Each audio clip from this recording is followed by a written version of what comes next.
This session, because this is the last one, so it's a little bit different, so we'll probably recapitulate on everything we have done. Okay. So that will... Still the previous surah? In fact, we finished, I mean, the Surah Shams. But now we will, because it's the last session, so we will put all the ideas that we have talked about during that. About the Ashams. About everything. All the So it is like a summary of review or summary, yes. Very good.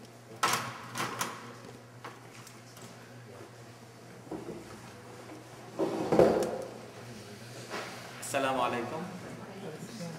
Bismillah ar-Rahman ar-Rahim. Wassalatu wassalamu ala Sayyidina Muhammad wa ala alihi wa ashabihi ajma'in. This is going to be the last session of this academic year, and we decided to do it differently.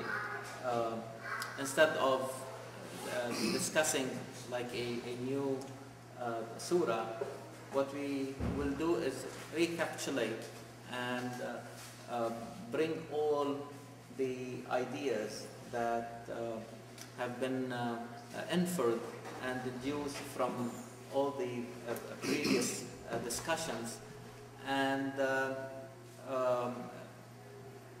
help us like to summarize, okay, I mean the whole year of this academic year. And we like also today to think that this is also your session. It's not only the session of the panelists, okay, but also for the audience really to participate, I mean, actively in making really this summary. And in order like to facilitate that session, I will really ask really two questions, okay, and see how that will help us really like to come up really with this summary. So please feel free, comfortable, really like to express really yourself what you have captured from all these discussions, what ideas really affected you, influenced you, changed you, okay? And I think it will be a good way of ending really this experience. Yes? So you captured, whether you know this, captured some graphical stuff, and I modified what you told me. Can we look at that too? At the end? At the end, yeah, that would be great. Yeah, yeah. And again, this is really work in progress. Okay, I mean, both of us, I mean, all of us are really undergoing this, if you like, metamorphosis. Okay, this type of change. Okay, and the ideas themselves will need all the time to be really adjusted and brought to a higher really level of understanding. So it is really a work in progress rather than a finality. Okay, so it is really a process.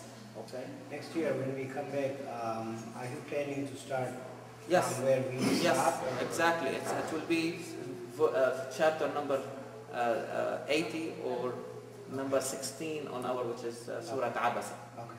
Yeah, inshallah, we'll definitely. I mean, this is the project really to continue in the same way.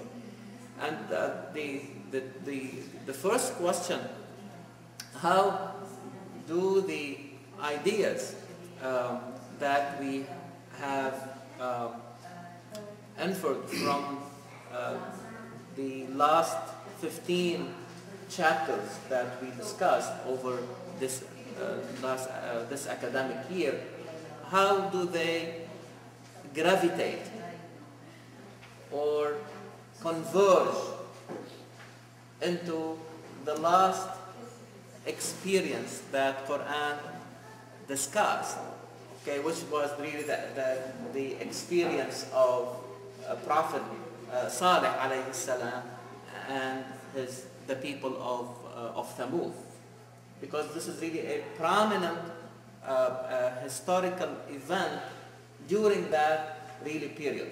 So this is how we are going really like to see how these ideas, okay, come together, okay, in order really to converge and gravitate towards that very important presentation of this experience.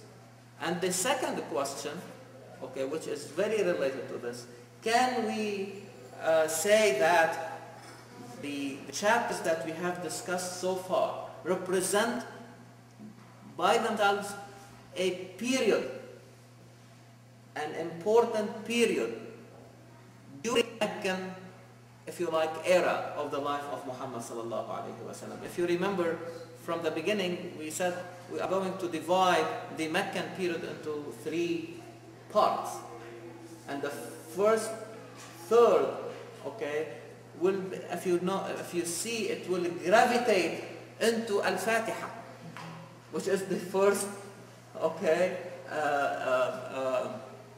chapter in the in Quran, in the order that basically it was in its final stage.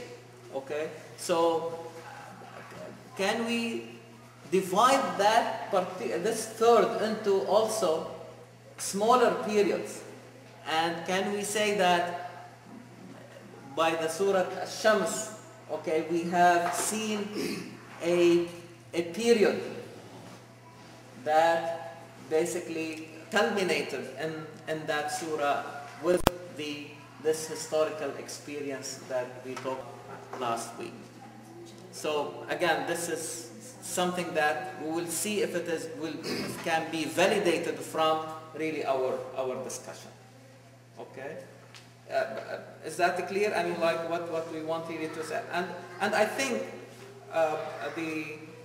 if we are able to do that, then it will have that methodology or that approach will have a lot of implications, especially on how we want to teach Quran, because we are going to teach Quran to kids at the level of elementary school, if you like, or children in mid school, and we are going to teach in high school. How we are going to formulate a curriculum for each, group of these students, and as well as when we are really discussing Quran with adults. Okay, so how are we going to pick and choose, okay, what would really fit into a certain group at their level of development in terms of intellectual development? Okay, this is how we are really going to again end this academic year, and I will open really. We need really to do it the same way we do it in the public school, or where our kids go, where the parents play a major role, okay, and how the education really goes. And if we press more, okay, that this is what we need, okay, there will be more efforts being done, okay, to go from what I refer to it, and this is the question that I always really pose really to our friends and brothers and sisters. Are we really learning to read, or are we supposed to read in order really to learn? So these are really 2 stages, if you like, but we should not really confine or imprison ourselves in one stage and forget really about the more important part, which is really we want really to read in order really to learn. Let me ask you this question. I wanted to be a doctor, okay? And I understand that the whole information will be, I will get through a different language than my native one, okay? I'm an Arabic speaking, person. This is the environment that I was, born in. But because of that challenge, okay, I found it is imperative to learn another language in order really to become the tool through which I can understand, a new science, okay, that if I limit myself to the Arabic language, I cannot do that. I am not asking anyone to change his native tongue, okay? And I don't want you to see the language as a barrier, okay? But what we tried really to do, although it is really a short time, we are talking about a few months and one session every week, okay? But as a byproduct of these discussions, we want also you to familiarize yourself with the lingo of Quran. Not the language itself, okay? You don't really have to be an expert in the Arabic language in order really to understand really Quran. But that familiarization with the lingo will not come overnight.